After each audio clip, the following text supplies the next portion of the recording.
Pee Dicks.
We've lined up the top stars from Hollywood and from all over the world to entertain you on a giant screen with a few colorful motion pictures you've been hearing about and reading It's about. showtime, folks. Enjoy the show.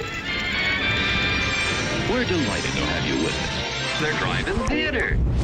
You'll find something to please you to add to your evening's enjoyment. Is pleased to bring you our feature presentation.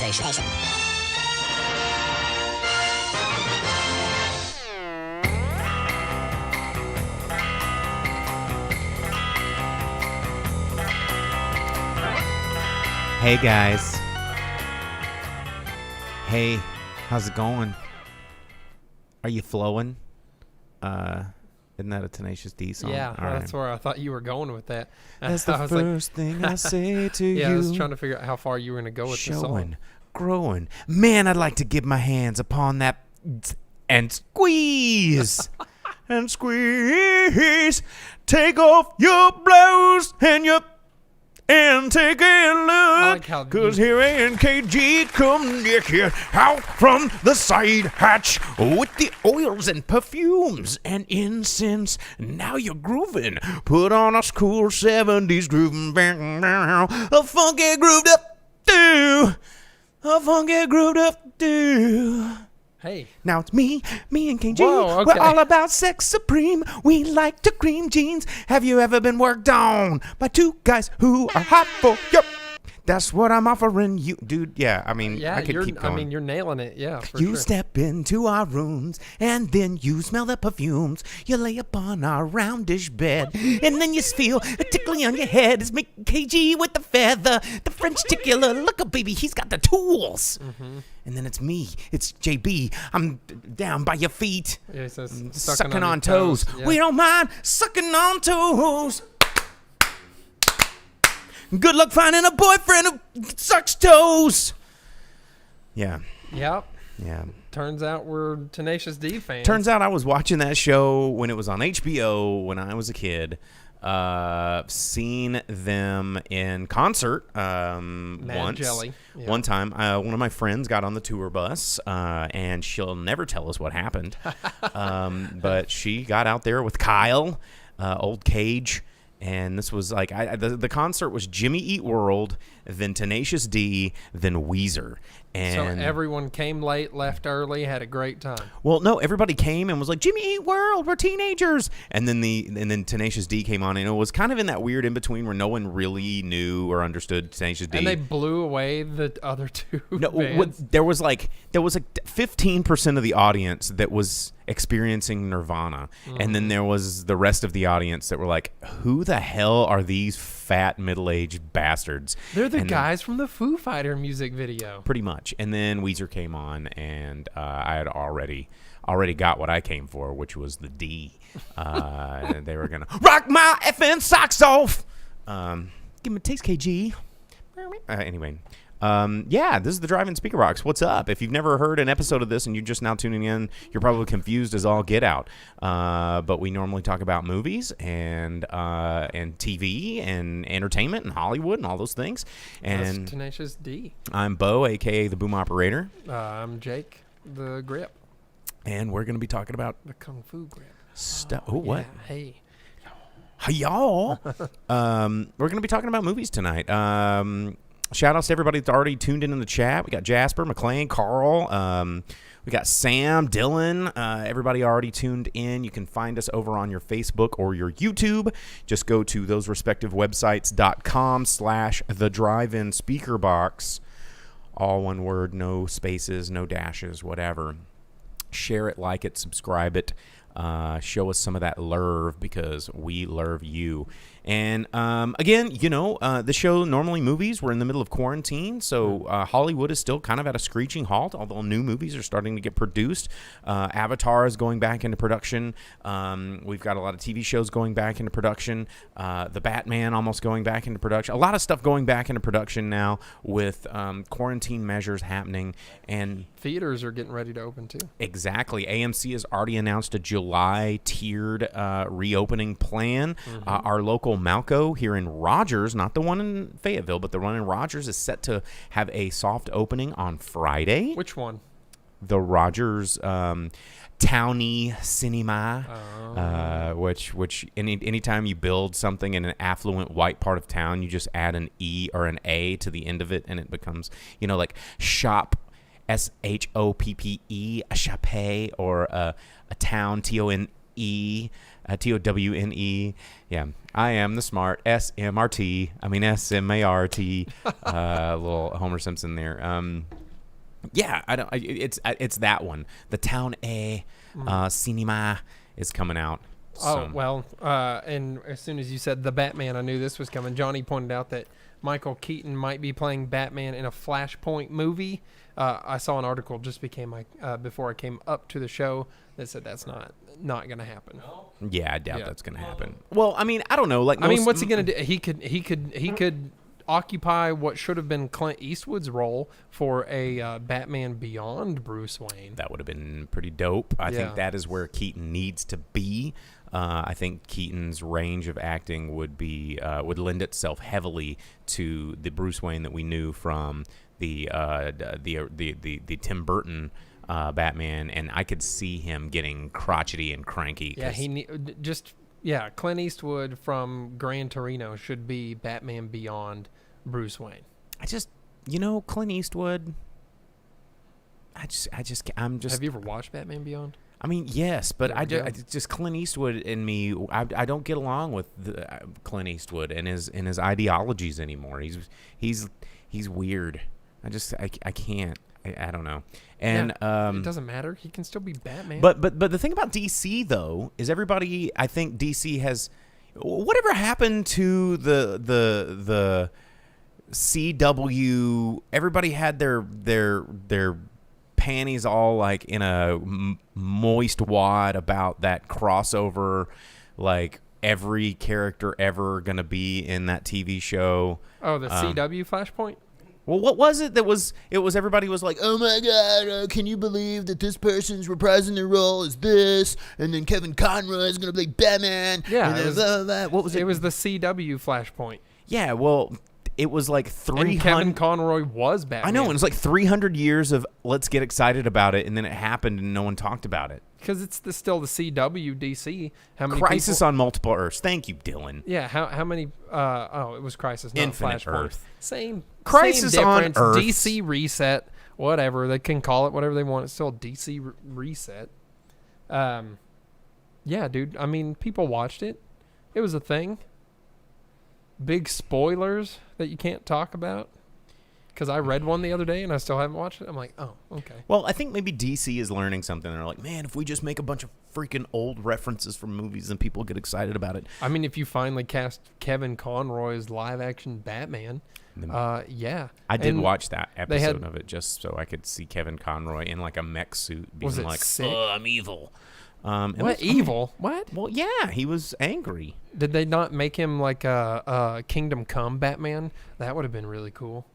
That would have been pretty That's cool. the movie they should do. They should make Kingdom Come. That would be dope. That would be pretty dope. You But- have grown man Billy Batson. You got old ass Bruce Wayne.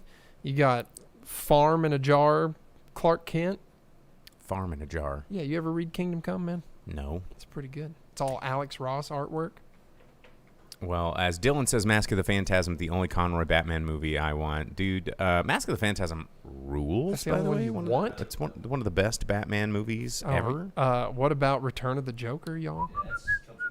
Second, third. Return of the Joker is probably the best animated Batman.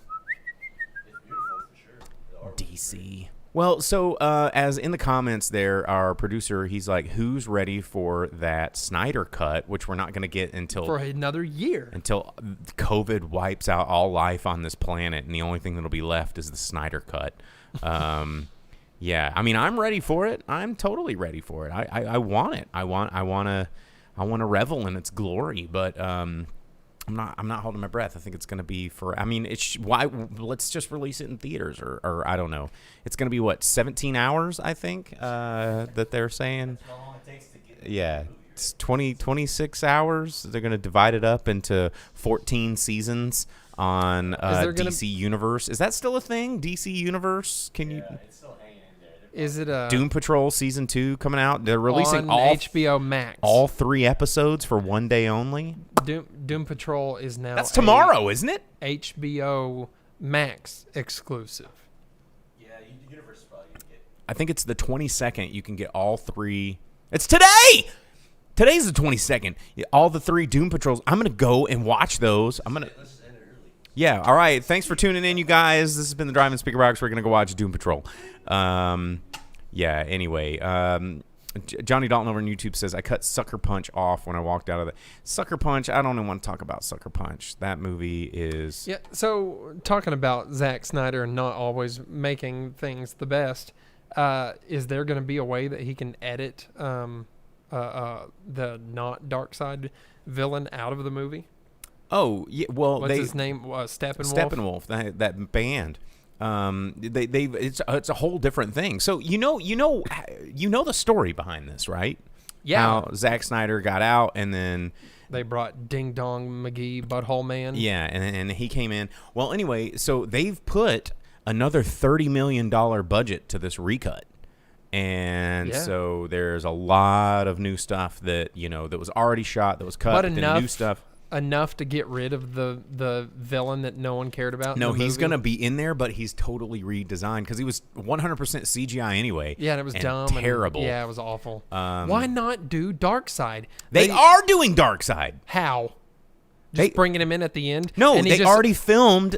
They already filmed scenes with Darks, but they cut all of that stuff out. Is that how they're going to get rid of Ben Affleck as Batman? They're going to have him like Omega beamed and die forever?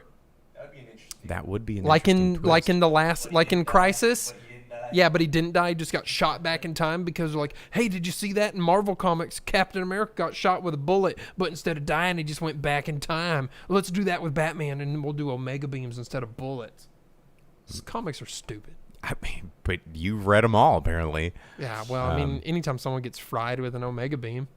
Johnny Dalton says Gilbert Godfrey should voice Darkseid. Gilbert Godfrey, if you're not following Gilbert Godfrey on Instagram, he's like the most wholesome granddad. What if like, he just screams, "Welcome to Apocalypse"? somebody did a pretty funny meme that was like,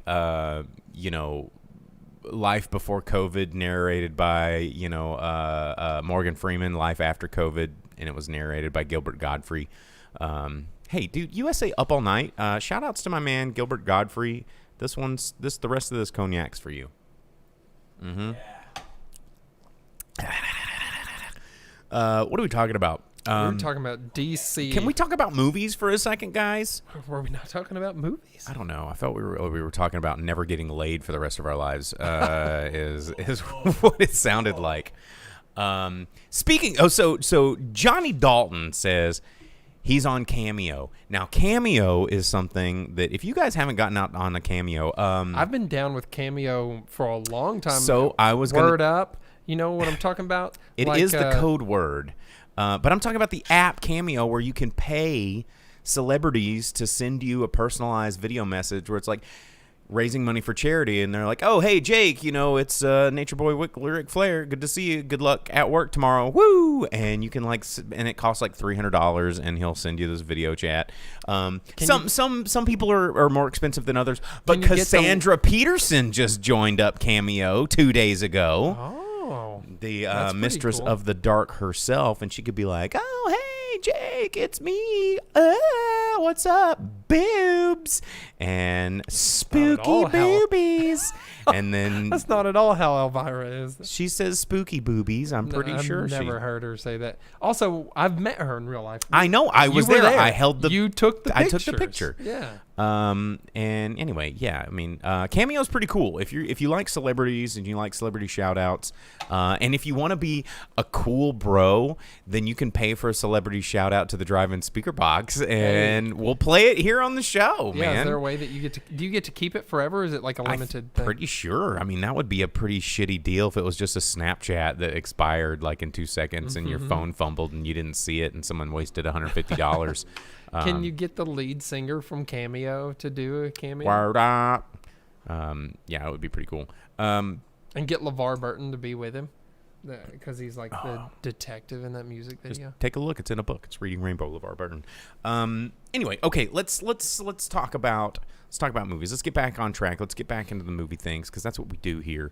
Let's bring it to a somber note. Let's dial it down. Let's get sad. Because it's 2020 and everything sucks. The world's on fire, and why are we even still here? Before you get into the sad, how about that little screenshot that I sent you earlier of the guy holding Gizmo near a running faucet, and he goes, "Screw it, it's 2020. Watch out, July," and it was going to be Gremlins. How about that? That's exactly how that song sounds. Yeah, I know. Yeah, I'm the boom operator. It's what I do.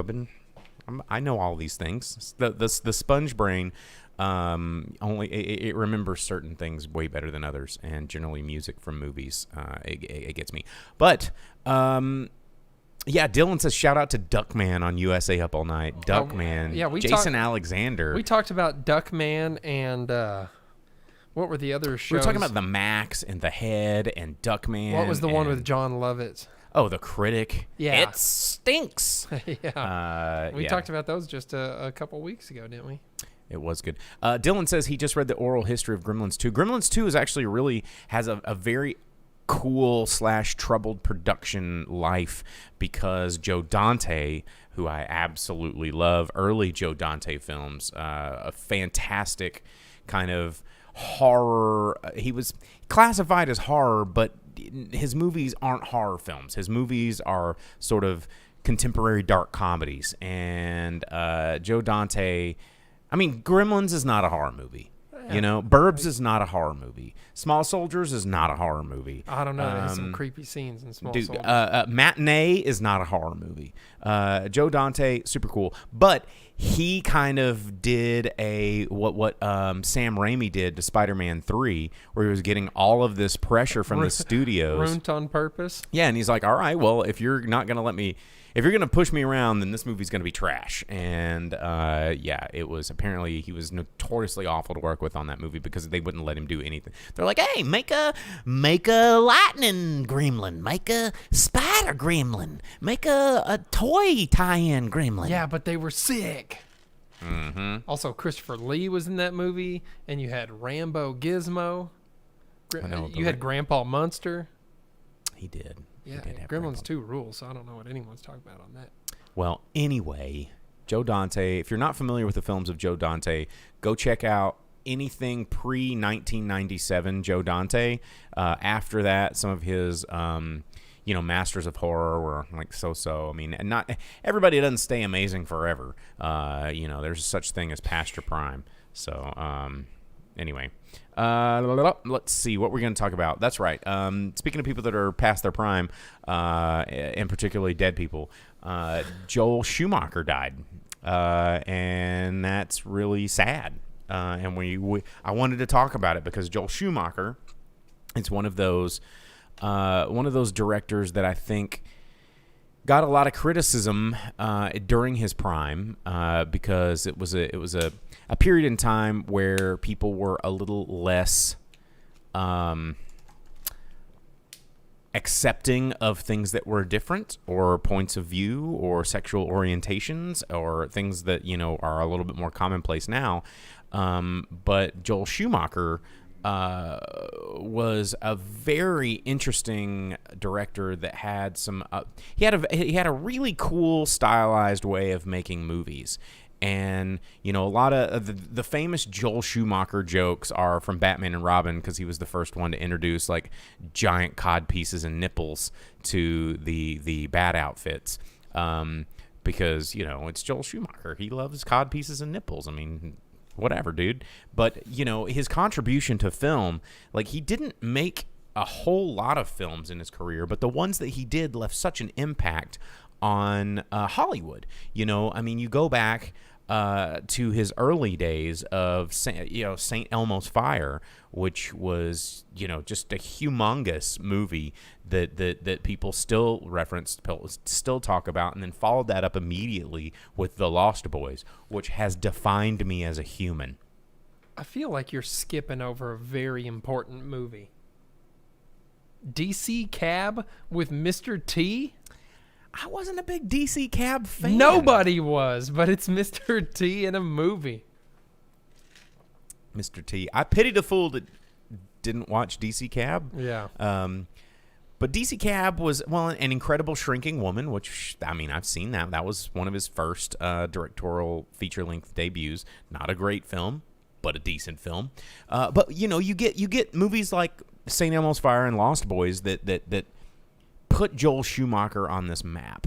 With the Lost Boys, you found he found this way of kind of carving himself out as a genre a director, someone that was about like things that were sexy, things that were pushing the envelope, things that were counterculture, things that were a little bit, Flatliners. Flatliners got remade not too long ago. It was trash, but the original 1990s Flatliners was really weird. And actually, if you go back and watch it, the things that were going on in that movie were really interesting for the time. You have to understand that Joel Schumacher was doing things at the time that nobody else was doing. You go and you look at what he was doing with Batman Forever, which he took the Batman movies and took them in a whole different way. But the funny thing is Joel Schumacher's vision of how superheroes look in their costumes is what we still do. No. What? All No. the costumes are like massive cod pieces, big nips, figure form fitting, musculatory, spandexy, rubber. Like, I mean, every Marvel movie is a Joel Schumacher outfit. No. Name one that's not. Any of them. All the you're telling me the Captain America, Black Widow, arrow shooting guy, Hawkeye. They all like with these skin tat rubbers, and then like Thor coming up in Ragnarok with Ragnarok like rolling out, making Hulk dick jokes, and all this kind of stuff. That's because of what Joel Schumacher gave us, And then you think about 8mm. 8mm, another movie that left a lasting impression on Hollywood, which helped solidify Nicolas Cage's kind of grip on batshit crazy roles in Hollywood, which I actually did see The Color. What is it? The Purple. No, not The Color Purple. That's actually a good movie. The H.P. Lovecraft with Nicolas Cage. The something. Oh, a Lovecraft movie sounds perfect something for of Nicolas color. Cage God, being I literally just watched it. out there and insane. Anyway, I'm not going to talk about that right now. Somebody's going to put it in the comments. But anyway, 8mm, again, a Joaquin Phoenix, Nicolas Cage, really, really great Joel Schumacher film that still talked about. Phone Booth, that movie. With Kiefer Sutherland and Irish guy. Yeah, dude, Colin Farrell. Oh, there it is. I actually just watched In Bruges for the first time not the first time in a long time, and I forgot how much I loved that movie. But Colin Farrell, Phone Booth, really, really, again, a great, underrated film. Pretty interesting movie because it all takes place in a phone booth, which is, kind of claustrophobic and isolating and very difficult as filmmaking goes to create a long narrative story that takes place in just a very small environment. The Phantom of the Opera. God, do we need to even mention the Phantom of the Opera? Like, he in 2004 really kind of helped bring the Phantom of the Opera to the screen in a way that, with Gerard Butler. It's one of the only Gerard Butler movies that I'm down with, because I think Gerard Butler sucks, and fight me. Have you ever watched interviews where he talks about having to sing in that movie? No. He was not about it at all. Yeah, well, because he sucks.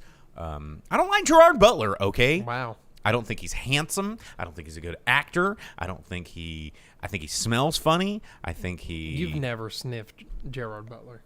You don't know what I've done in movie sets. Oh, well, all right, fair point. That's right. But I think he has millions of more dollars than you and bigger houses than us and all of that to prove us wrong on that point. McLean says we never speak of that Phantom adaptation. I speak of it because I didn't think it was bad. I didn't think it was bad as the number 23. But some people like that movie. But as he got into the late 2000s, he got a little older. I mean, he passed away at age 80. Last feature length film he made was Trespass in 2011. But Joel Schumacher, responsible for really defining certain generations with some of his movies. And in particularly myself, like Flatliners and Bat Nips. Well, I would say Flatliners and Lost Boys were two movies that were really important for my early teenage years. Vampire Bat Nips, whatever, dude, same difference. Dude. Luke Grigg says, so you hated 300. Absolutely. 300's really good the first time you watch it, and then every time after that, you're kind of like, oh. That movie does not age well. I did not like Gerard Butler. I also am a big fan of siege warfare and medieval fighting tactics. And if you want to get me started on how a phalanx actually works, then you're just thousands of years apart from when this occurred, bro.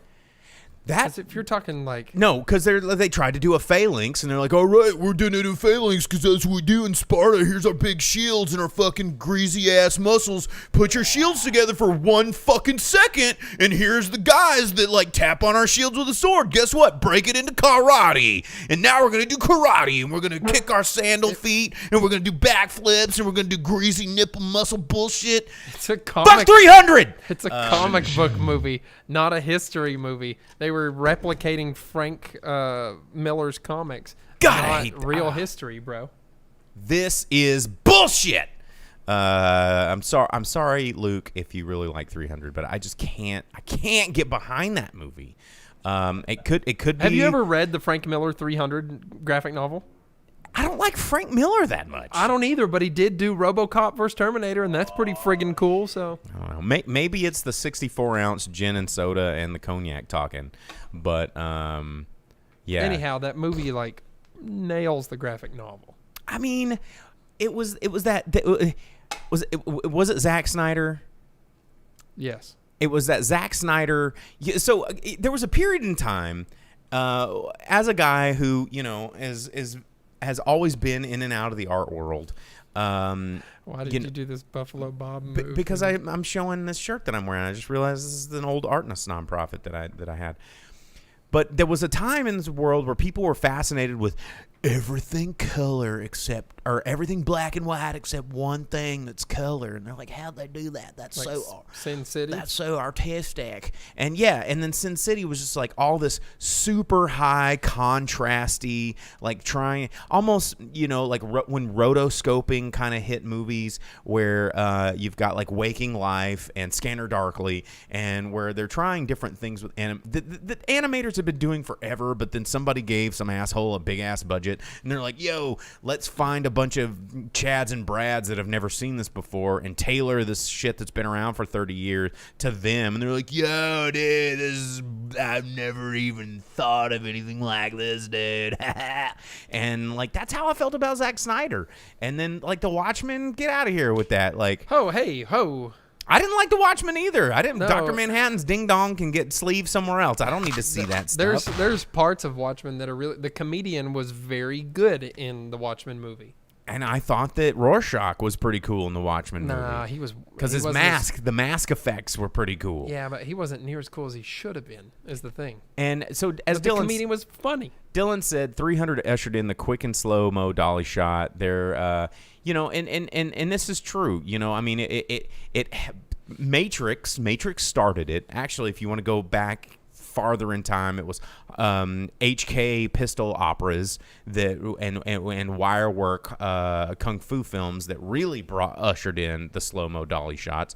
When you take some of those, the visual art directors from the HK sort of renaissance that happened in the late 90s with early John Woo, Chow Yun-Fat movies like The Killer and things like that, to get that slow-mo pan, dolly, zip pan, zip zoom, all this kind of stuff. They added all the special effects in the late 90s with the Wachowskis brought it to the screen with The Matrix and with the bullet tracking and the green screen. And then, you lead into things like 300 that were building off of that special effects. And as frame rates started to increase, thanks to James Cameron's contributions to high-speed filming, because he developed a lot of that technology for several. I mean, if you want to talk about ushering in film technology, just look at the history of James Cameron, or just technology for science and the betterment of the world. Dude, James Cameron, like. He's raising the bar. Not a fan of the Avatar movies, the new ones, but have you ever seen T2? Have you ever seen True Lies? Yeah, or Titanic, or The Abyss. Oh, yeah. The Abyss, nice. Anyway, man, so yeah, I don't know. There was something that was going on in the late '90s, early 2000s with the stylized stuff that I thought was kind of a cop out. And yeah, maybe it's because I'm a big snob and I've seen all this stuff before. But I don't know. Zack Snyder, man. It's like when people that that are making cool things, and then they get hijacked by people that discover them but have more access to pop culture, and then they take those things and they bastardize them and put them in the public eye, and then they get cool, like not Reservoir Dogs, but Boondock Saints. Don't get me started on Boondock Saints. Or having a Jim Belushi college poster in your dorm room without actually seeing Animal House, like that's John Belushi. That's what I said. I said Jim Belushi. Who? I said Mr. Destiny. If you've not seen that movie, watch Jim it. Belushi's in a bunch of good movies. No, too, Jim Belushi. What's the canine? K9 to 5. K9. Yeah, that was a good one. What have we been talking about? I'm gonna go get another gin. So Isn't you that talk the about one stuff. that he's in? He's in some dog movie. You talk. It's K9 Cop. Is it? Is it just called K9 Cop? I don't know. What am I talking about? Movies.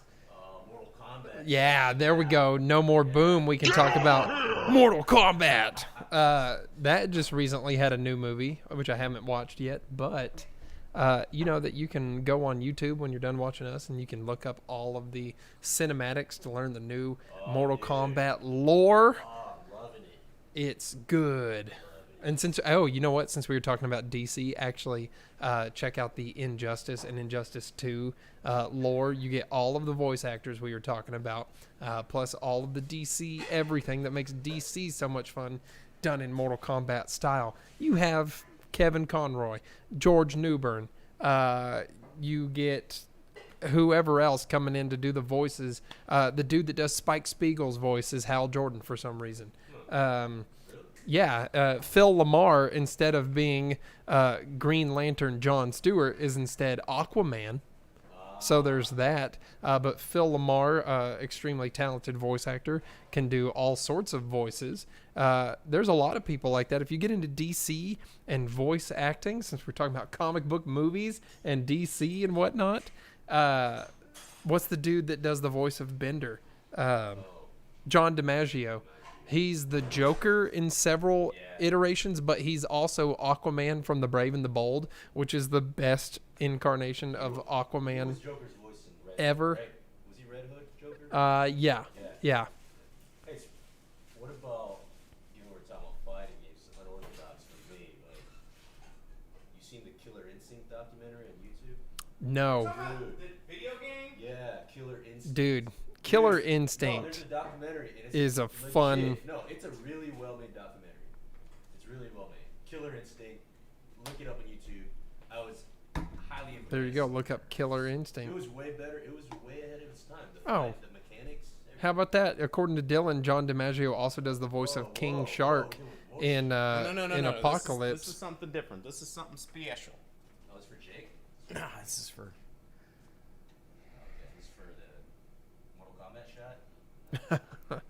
Scorpion You know what though? Hey, you know what? Yesterday was Father's Day. We should talk a little bit about Movies for dads who like movies. yeah. Art of Fighting for Neo Geo? Oh, Art of Fighting. Oh, dude, you want to talk about some good movies though? The Fatal Fury animated movies can be pretty good. You got my boy Terry punching geese in his mouth. Speaking of punching in your mouth, we're gonna do a shot, guys. Wow. So we're gonna get guided through this because this is a gift from, shout out to one of our viewers, Rob Barnes. He brought this to me from DJ Barnes the DJ. He brought this to me from Denver. It's a spirit that I really love called Tingala. You can only get it in Colorado, and and it's made with the blossoms of this thing called a buzz button plant, and there's several different flavors that you experience when you taste this. So when we take the shot, we're gonna have a moment of silence. This is not a mid-show thing. Oh, it is totally a mid-show thing. It's like an unboxing video for your mouth. K911 was the movie that we were all trying to think of. K911. I was close. So take the shot, hold it in your mouth for about like 5 or 6 seconds. And it's gonna take. You're gonna get a big cinnamon note, and then you're gonna swallow. So there you go. Bottoms up, gentlemen. About movies right here.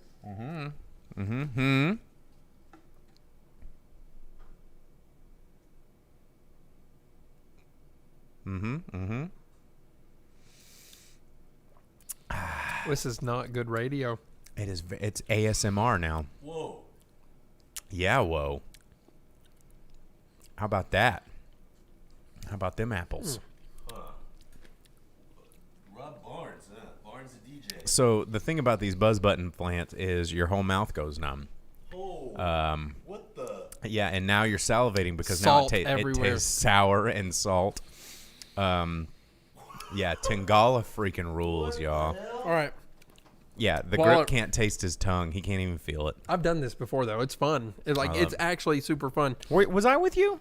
Yeah. Okay, yeah, that's right. I remember. I made you drink Tangala. I think it's the first time I have consumed this. All right, Yeah, well, it's super weird. There you go. Luke Gruger says, and 50% of the time works every time. Talking about super weird, we should talk about some movies about dads in movies because some of those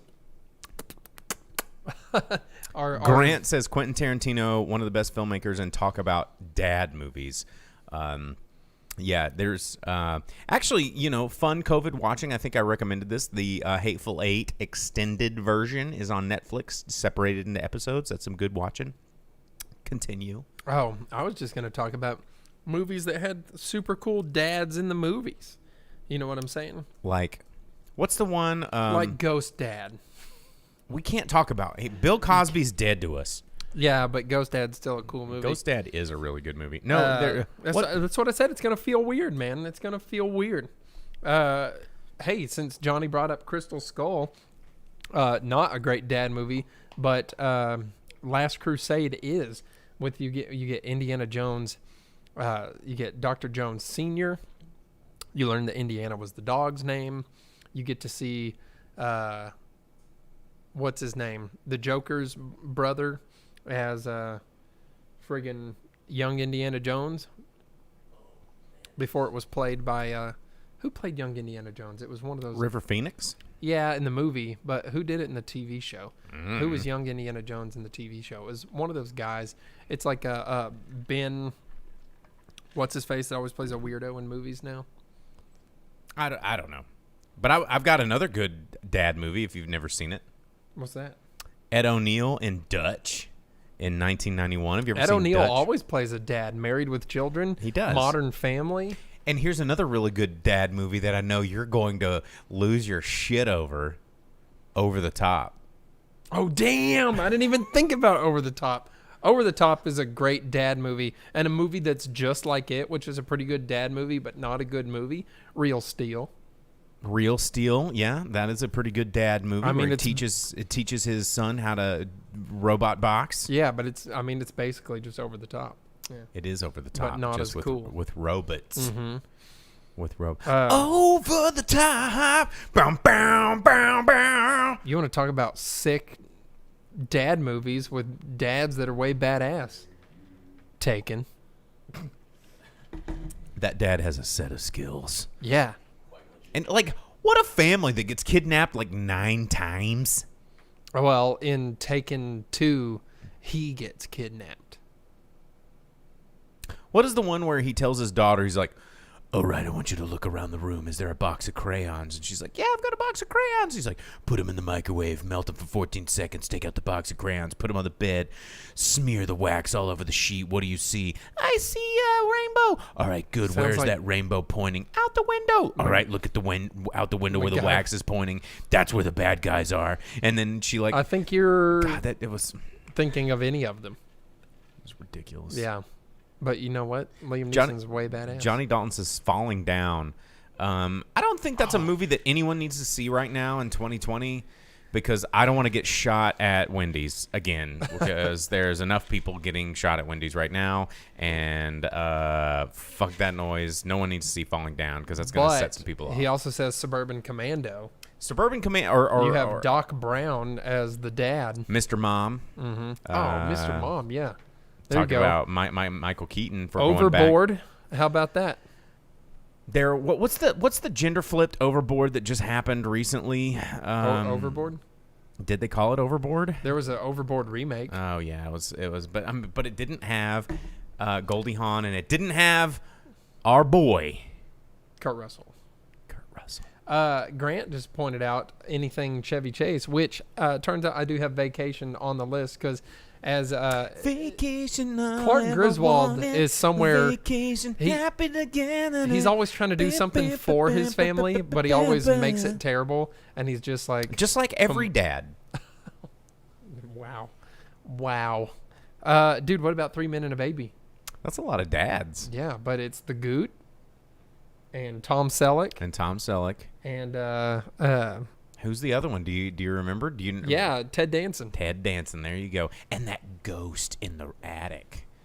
Yeah, through the window. Ooh, through the window, ghost. The standee in the window. 3 Men and a Baby. Yeah. How about anything with friggin' oh man, I lost it. We're just talking about dad movies. Yeah, dude. Father of the Bride. How about that? Father of the Bride's pretty good. Early Keanu Reeves. Steve Martin. There Father we of the go. Bride, Yeah, that's a good Steve one. Martin's always a good movie dad. That's an old one too. Yeah, late 80s. Oh, how about Jungle to Jungle? Oh my God, Jungle to Jungle. There's I a haven't good thought dad about that movie. movie in a really long time. Yeah, or what's that one? How about Bebe's Kids? You want to talk about a dad? Like, if you've never seen Bebe's Kids, that dad has his shit together, and it's animated and it's fun and it encapsulates everything. I just rewatched Bebe's Kids not too long ago because I freaking love Bebe's Kids. We don't die, we multiply. Like, Bebe's Kids is great. Have you never seen Bebe's Kids? Not all the way through. No. Harry and the Hendersons. Oh, damn, Harry and the Hendersons. That's good. Dylan coming in with Junior being the ultimate dad movie because the dad is the mom, dad, mom. So Dylan says he is not their dad in Bebe's Kids. That is true. But do you have to be the biological father to be someone's dad, though? That's the point I'm trying to make. It's just like the George Michael song, Father Figures. That's the important part about Father's Day is just because a guy that injected your mom with sperm, that's not necessarily your dad. It's and going back to DC, how about all of the Superman movies? You gonna say that Paul Kent isn't straight up Superman's dad? That's right. What about Man of Steel, where Kevin Costner just lets himself get murked out by a tornado? What about Peter Parker's uncle? Oh, damn, Goofy movie. Oh my God, Goofy movie is the ultimate dad. All right, movie. there we go, ultimate dad movie. Maxie, I want to teach you the perfect cast. Yeah, and then they bust it out with Powerline at the end and friggin' kill it. Shout outs to Van. Powerline. What? Goofy movies too give good. Give me. What is that's the one. Eye to Eye. Yeah. Or Stand Out. Which one? Stand out. Bear, bear, bear. Yeah. Yeah, stand out from the crowd. Everybody can shout out loud. Till mine is the only face you see. There you go. Gonna stand out till you notice me. Stand out till you know. Yeah. I want to do that. Like in Do the you still arena have with your Powerline shirt that I gave you, the tour shirt? Yeah, I have several Powerline shirts. I have more Powerline shirts than probably anyone you would think would own of Powerline shirts. So Dylan says Guardians of the Galaxy Volume 2 is another dad movie, and that's a bad dad. But it's also Kurt Russell, so I'll allow it because I love Kurt Russell. So that's okay. Johnny Dalton says Son-in-Law. Oh, dude, you want to talk about a sick movie with a cool dad played by Kurt Russell? Sky High. Sky High is actually pretty good. Sky High is rad. Hang on. There's one that I can't think of the name of it. And it's probably the vast quantities of gin I've been drinking for the past 3 hours. Miss Doubtfire is a pretty killer dad movie. No, that's kind of a psychotic dad movie if you really get into the nuts and bolts. A lot of these are if you really like, get into I mean, Mrs. Doubtfire does not age well in terms of what you can get a restraining order for. Yeah, but it was the 90s and he just wanted to see his kids. Yeah. And then he became a beloved children's TV show. Yeah. I mean, that's a stretch. That's what happened in the movie. That's a stretch. What's the one where he beat up James Bond? He can do whatever. What's the one where it's like, hey, how's your mother? And Mark Wahlberg? Yeah, Mark Wahlberg. Ted? And no, him and man, God, my brain is running out of space. Are you talking about Daddy's Home? Yeah, Daddy's Home. That one. Daddy's Home and Daddy's Home too. Oh, forget that. Dad movies. Movies with dad movies. Yeah, but I was trying to think of like good dad movies. McLean, we already talked about Mr. Mom. Where you been in this thing? Finding Nemo. That's just a dad looking for his kid, crossing the whole ocean, making an ocean full of friends. Carson says Frankenstein's a dad movie, and it depends. It depends on which one. It depends on which version. Young Frankenstein's definitely putting on the wits.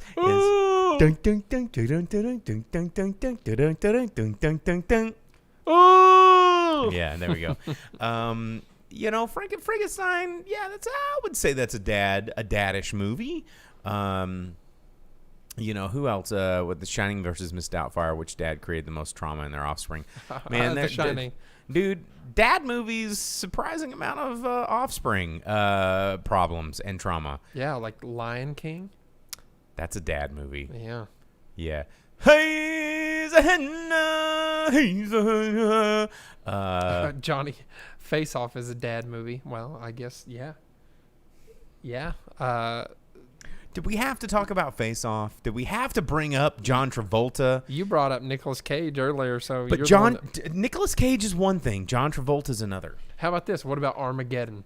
Armageddon has a dad pull off the ultimate I don't want to sacrifice miss one thing. for the whole I planet. don't want to be right here with you like this. Like, what's that? I just want to hold you close. Think about the most of my hand. Are you gonna sing that Saturday? That's Amazon or Armageddon. That's Steven Tyler. That's a dad movie. Yeah. And he saves the whole To planet the rest of time. by being a cool dad because he's like, yo, I want my daughter to hook up with Batman. I'm going to save the world. Yippee-ki-yay. No one knew he was going to be Batman. John McClane did. Your mom just said RV with Robin Williams. How about that? Get out of here. No, have you seen RV? I don't think that's not Roadhogs. Like No. I'm mistaking it with Roadhogs. No. That's it's Robin Williams, and he rents an RV to get closer to his family, and they have a wild adventure that's dumb and comical, but they become closer through their misadventures. I mean, if we're getting real esoteric on how our dad connections go, what about How to Train Your Dragon? Because Yeah, Gerard Butler, ultimate dad. There you go. Shut up! I hate Gerard Butler, but I like He's How to the Train. dad in that movie. But I like the guy that plays like handicapped kid. What's his name? Wow. Well, I mean that was his plot point was he didn't have a leg. Like I can't. His plot point was that he befriended Toothless, and Who also didn't have teeth. Well, the whole thing about Toothless was he was missing a piece of his tail, and then the kid built him a rudder. Jay Baruchel, that's his name. Baruchel. Yeah, there you go. Yeah, I like him. And if you've never seen the TV show that dude. he's in called Relationship Problems, whatever the fuck that show's called, it's really good. Yeah, the dating, whatever. Yeah, it's awesome. How about that? Man Sinking Woman. McClane pointed out Con Air is a dad movie, and it is, because the whole point of the movie was that Nicolas Cage was defending his pregnant wife, and then they lied and got him put in prison, and then he was going home, and his whole thing was he wanted to deliver the bunny to his daughter. Put the bunny down. And he had to fight Cyrus the Virus. Put the bunny down. Yeah, with his terrible Forrest Gump impression. Forrest Gump is a dad movie. How about that? Is he like me? Yeah. Jenny. That's not how that line was delivered at all. Punisher is a dad movie. Hell yeah, that has all these Travolta in it. Why are all these dad movies about like really terrible relationships? How about Jaws? Jaws is about a dad that's just trying to keep the town safe for his family. How is Jaws a dad movie? He has kids, and that's why he's out there doing it. He doesn't want to be out on the water. He is a dad. That's not a dad movie. That's his motivation for going out. He doesn't want to be on the water with crazy old... His motivations is his freaking job. He's the sheriff. Yeah, but the mayor's like, forget it. Pretend like it's not happening. Yeah, the mayor's Asa Hutchinson. He's like, oh, man, we got to open it up. It's summertime. And he's like, oh, do you even know about tax dollars? And no, the Jaws is not a 45th anniversary of Jaws was just on Saturday. I went and saw it at the drive-in. Yo, shout-outs to my 112 drive-in. How about that? Planes, Trains, and Automobiles? Like I said, anything with Steve Martin in it. He's always like... That's a Thanksgiving movie. Get out of here. Yeah, but his whole thing is trying to get home to see his family. I think we're stretching it. No, we need to totally find are. movies that are literally about father. Yeah, Pirates of the Caribbean 3. Okay. Barnacle Dad. That one's kind of a daddish. Just because a movie has a dad in it doesn't make it a dad He was a movie. major plot point of the movie. I mean, okay. Oh, all right. So Johnny Dalton comes in here on the YouTube with the big facts that that Empire Strikes Back is kind of the ultimate dad movie. No, he chops off his kid's hand. He's like, Yeah, but he's like, Bible- I'm your father! yeah. And it's like, ah! And like, dude, father-son drama, dude, ultimate. No, forget that. That would make Return of the Jedi the better of the two, because that's when Vader is like, no, that is my son, and I'm going to protect. Because Luke's like, I'm not going to hurt you anymore, Dad. But Forget that's these ultimate lightsabers." dad arc. It's like conflict. It's like, I hate you, Dad. You don't understand me. And then, like, at the end, he's like, we're disagreeing, we're fighting, but you know what? I still love you, son. And then he's like, I'm going to show my love and sacrifice. That's some dad shit. McLean says Jack Frost, and I know he's talking about Michael Keaton? Yeah, not the like horror movie one of the same name where the guy gets an icicle dick and murders that chick in the shower. I know he's talking about the. Have you not seen that one? I know he's talking about the Michael Keaton one, and that is a really sad movie. McLean, do you need to talk? Do we need to like? Do we need You see Johnny coming in here pushing our buttons, say that Jedi's the better movie because it has Jedi rocks. Empire is the best of the Star. Don't even get us on that. Yeah, we did already mention Father of the Bride when we were still like on topic with like movies with good dads in them instead of just any movie that has someone has that's a dad in parent. it. Yeah, any movie that literally has a parent. Oh, Eddie coming in here finally with what about dead dad movies? yeah, that was the first one I mentioned was Ghost Dad. Ghost Dad, when he comes through the phone to try and like protect his daughter, and he's like, "Oh, don't you get in my daughter." Like, I mean, Dad, how did we get off on this dad movie tangent? Yesterday was Father's Day. We should plan our shows more. We should. Remember when I was like, "What are we going to talk about?" We should talk about this at some point, and then. So like, truth be told, like, Jake shows up at 15 till Wrong. showtime. Wrong. And he's like, what are we talking about? And I was like, I don't know. Joel Schumacher died. And then I'm going to get drunk. And then we're just going to look at like what the comments say. And that's our show. Welcome to the Drive-In Speakerbox. It wasn't even that planned out. Dude, when are theaters going to open up so we can actually have a format? July. Next month. Just a few weeks. Star Trek dads.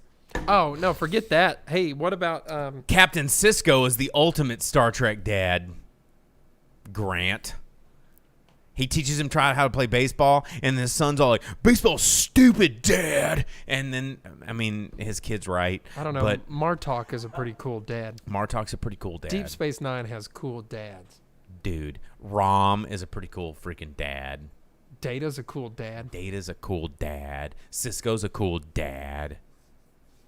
What about dads. Interstellar? That's like a space dad movie. Carl says we've really descended into madness. Is it your first episode? Carl, this is not your first episode.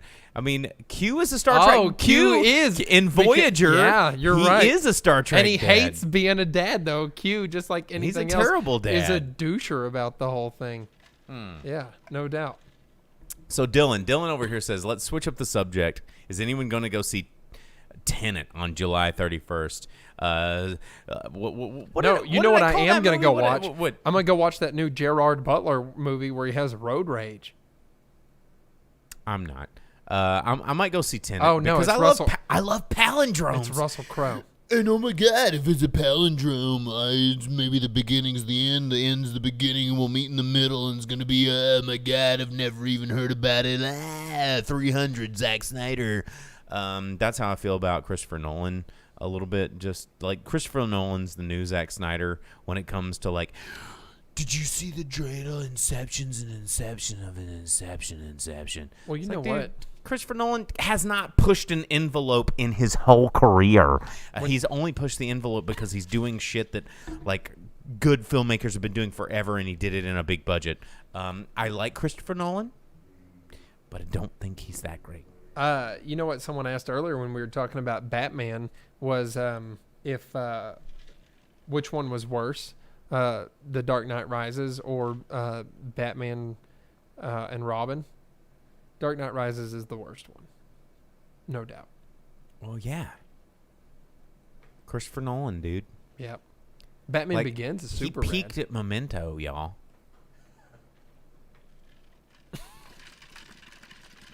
Peaked. And Inception is the okay, so Sam agrees with me. Inception is the hipster douchebag of movies. Agreed, man. Like, because here's the thing, guys.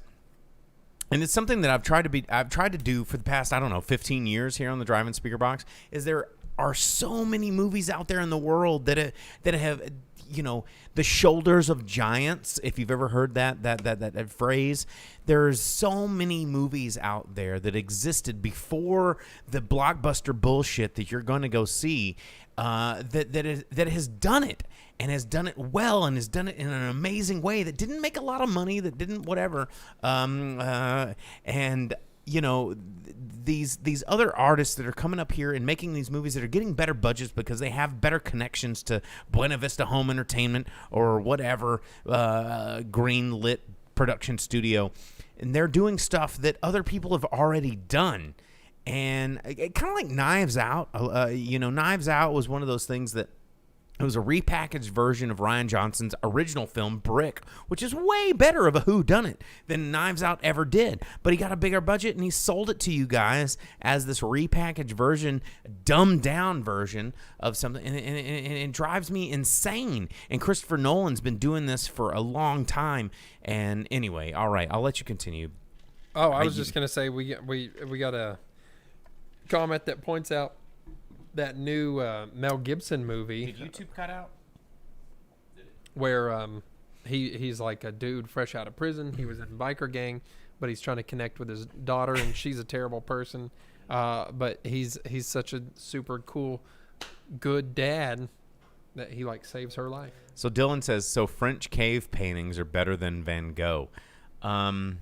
Yeah, dude, Van Gogh's real derivative of those early French. I mean, cave paintings. you know, there's, you know, Dylan, I'm gonna give you a little watching homework. It's only 2 minutes and 36 seconds of your time, but go to YouTube and search for Worthington's Law, and it is a clip from the 1990s television sketch comedy show Mr. Show with Bob Odenkirk and David Cross, and that will explain everything that I'm trying to say right now.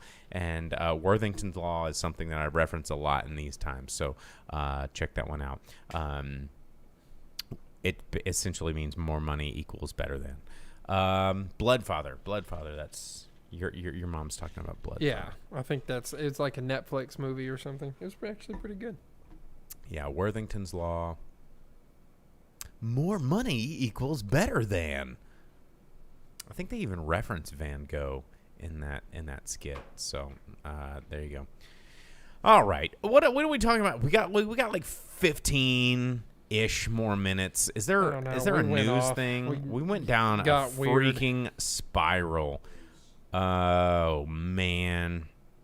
Well, they Chris D'Elia is a pedophile. Did we talk about that? Allegedly. You know what though? Disney Plus, since we were talking about Buena Vista, has friggin' they're gonna have Hamilton on there, man. Dude, they're gonna have Hamilton. CBS All Access is gonna have the SpongeBob movie next year, the one that was supposed to be in theaters, not coming in. Dylan asked the Five Bloods thoughts. We've talked about that a couple of times. I liked it. I think it's poignant. You know, here's the thing, Dylan, with that movie, because Spike Lee, I've always really loved his early films. His 90s films are freaking amazing. His early 2000 films kind of lost a little bit of the mark. My old co-host, not this one, the Gaffer, he actually met Spike Lee. I'm going to have to revisit The Five Bloods in a time that isn't so charged with let's just say charged. I really, really enjoyed it.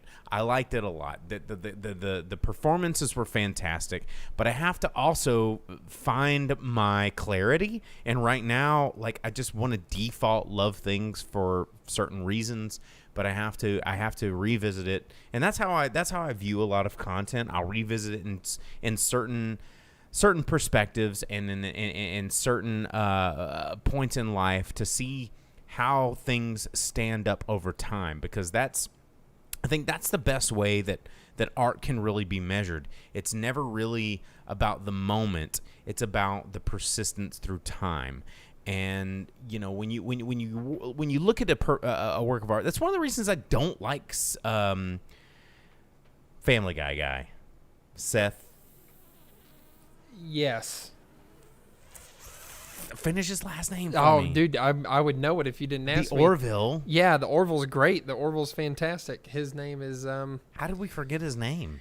Oh, because we can't remember every name, and we're at that point where Because we're in reference world. talking about people for an hour. But my point is some of his craft becomes so timely that it doesn't have McFarlane. Thank you, Carson. It's so timely that it doesn't have any lasting relevance. And I think when I'm viewing bodies of work, when I'm viewing quote unquote masterpieces or quote unquote things that are going to persist and leave a lasting impression, I have to find a period in time where I have an unobstructed view of this stuff.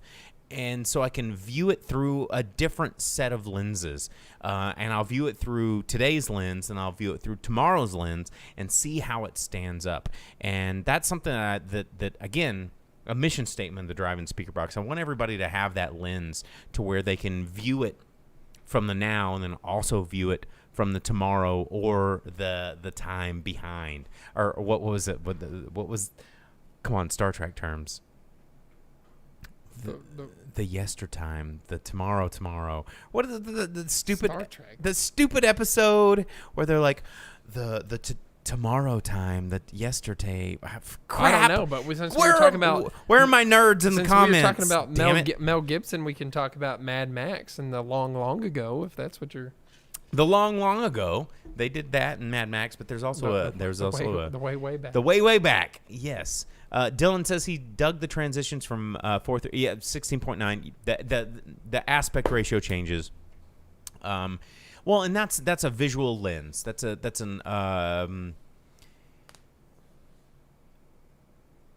something that I think that was really interesting that he did to give a perspective time shift change. And I think that it was done very well. But again, I think it was one of those things that it's a lens, it's a time lens to where viewers of today will look at they'll look at film grain, they'll look at filters, they'll look at aspect ratios as timestamps, and it's a way of doing a chronological sequence to where you don't have to go like, meanwhile in 19 blah blah blah blah. You can use a visual style, and I think that directors that use those interesting format changes to tell their story thematically, I think that's a really smart move. But I don't know. I have to really sit and process it, because today me is like, that's pretty cool because I'm familiar with how film has progressed through time. But if like Quentin Tarantino shot something in anamorphic widescreen and then did a scene in pan and scan because he wanted to do 1985 whatever, and then added like scan lines. I'm like, I don't know. I have to think about it. But I did dig the movie. I don't know where I'm going anywhere. You say things, Jake. I'm on a tangent. I gotta stop. Yeah, I don't know, man. I spent all my things. We haven't had proper entertainment. This double serving 64-ounce like gin soda is brought to you by McAllister's refillable 99-cent cup. I don't think it is. I don't know. I'm ready for these theaters to be open. See what's out there. See if I can go watch something new. I need to see a movie in a theater so bad, you guys. It's just stupid. I need it. Yeah. You don't understand how much I need it. I mean, I signed up for HBO Max and instantly was bored with it. I have Prime and Netflix and Hulu and HBO, and all of them are just not the source of entertainment that you would hope for them to be. right now in these times of the need for entertainment. But you know, there it is. I've become one of those people that we tell you not to be, where it's you know, there's these foreign language movies that I want to watch. I'm like, oh, subtitles. But that's only because I don't have the 3 hours to sit still and read at the same time. Hey, Like, if you ever thought that you needed to read more during COVID, turn on your subtitles and watch a foreign movie. there you go. Yeah. There you go. You got your reading in. It's like getting Oh. your steps in for your eyeballs. Johnny nailed it. He really knows how we are here on the show. We just can't wait for that Black Widow movie to come out. I mean, the action figures were already released. We need it, you know. Same. So Dylan says Shudder has been keeping me going. I have to ask you a question, Dylan. Oh, what was that super rad like? Joe Bob Briggs is a guy that if we were in the drive-in Speakerbox studio, of course we're down here at Pinpoint because of other reasons, but Joe Bob Briggs is a big hero of mine. He's a little bit controversial, especially now, but Shudder is, dude, Joe Bob Briggs is keeping Shudder alive. I don't know if you've been watching The Last Drive-In, but if you have, I highly recommend it. Dude, shout outs to keeping the drive-in alive. Here's to our drive-in. I'm pretty sad that our drive-in is defaulting back to big cheeseball Hollywood nonsense this weekend. Oh, I was about to say, weren't you just there for Jurassic Park Jaws combo? What a 2020 like combo where like leaders are going, hey, we need to reopen our money pool even though people are getting dead. It was so apropos of the times. It was so good. I loved it, but I think the next one's gonna be like Avengers and some other stupid movie. I guess Jaws and Jurassic Park combo is like, yeah, the perfect mix. And they're like, why would you want people to be here? They're gonna die. And they're like, because money. Because money. McLean says he's watched so many French films recently. There's a lot of really good French films. McLean, hit me up in the DMs. I will hit you with a lot of French film recommendations. There's a lot of amazing French films that I love. You know, I know that the grip here is not the same big fan of European language films. well, French particularly. There's a lot of Luc Besson films that I love, and he doesn't don't like Luc Besson. There's a lot of Jean Girard, and like there's a lot of French films that I really really dig. So hit me up in the DMs. I don't like. We'll talk about them. I don't like European language movies, like movies that are done in European languages that are foreign to me. I can't. Das Boot. I said a lot. I didn't say that I couldn't watch them. Period. You don't like Das Boot? That's what I'm saying. Like I'll watch that. There's a couple in German or like Austrian or something that I would watch. But De La Morte, De La More. Yeah, you lost me. Oh, you haven't. Like seen I don't that want to. one. Like I could not make myself sit through a lot of French or Italian or Spanish movies. Man Bites Dog. El Topo. Man Bites Dog isn't a foreign language, is It's it? French. Is it? Yeah. Oh. Forbidden Planet. Dude, anything by Fellini, Ingmar Bergman films, like I'll watch- the I'll Seventh watch, like- Seal. Well, I'll Like- watch all the Hindi and Tamil and So yeah, you're my Hindi Tamil I'll guy. watch Japanese movies and I'll watch Mandarin and Cantonese movies and I'll watch movies that are in Thai and Vietnamese and I'll watch movies from like Indonesia and stuff. But I can't do like Spanish or French or Italian. It's just not for me, man. Dude, the French have made. I can a watch lot. Korean movies. Well, because Korean movies rule. I like how to all of those. You're like, oh, the Korean ones. are the Dude, good ones. Korean movies rule.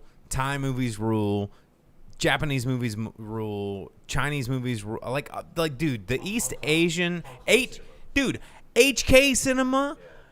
I mean, we could have a whole episode. See, well, maybe that's part of it. They're just more entertaining. You're never gonna have like Redcliffe in like a European language film. Dude, do we need to talk about Leon? The The Professional? Yeah, but it's in English. No, it's in French original. Gary Oldman was not speaking French. Natalie Portman was not speaking French. Dang. Shots fired. That's like the one Luc Besson movie. I'm just saying, there's a lot of really good. Also, hey, we're talking about people that There's a lot of good British movies. prey upon children in the German news right movies. now. What about Luc Besson? There's a lot of good Scandinavian films. Let the Right One In. It's pretty fucking good. Yeah, see, it's all right. You handle the West, I'll handle the East, and we have our cinema preferences. That way we can cover the globe. All right, ladies and gentlemen in the audience, are you impressed yet? Because we didn't write any of this. We just watch a lot of movies. That's true. All right. So you've got to go back to work. I don't. I'm gonna finish this gin soda. Oh God! The producer's like shepherd's crooking us. Yeah, it's time. It's like that Oscar music time. Damn it. All right. Well, thanks for tuning in. Find us on the social medias, like and subscribe. Watch movies. Find your own favorite dad movie, like The Shaggy Dog, and then let us know. ShaggyDog.net. We'll see you guys next week.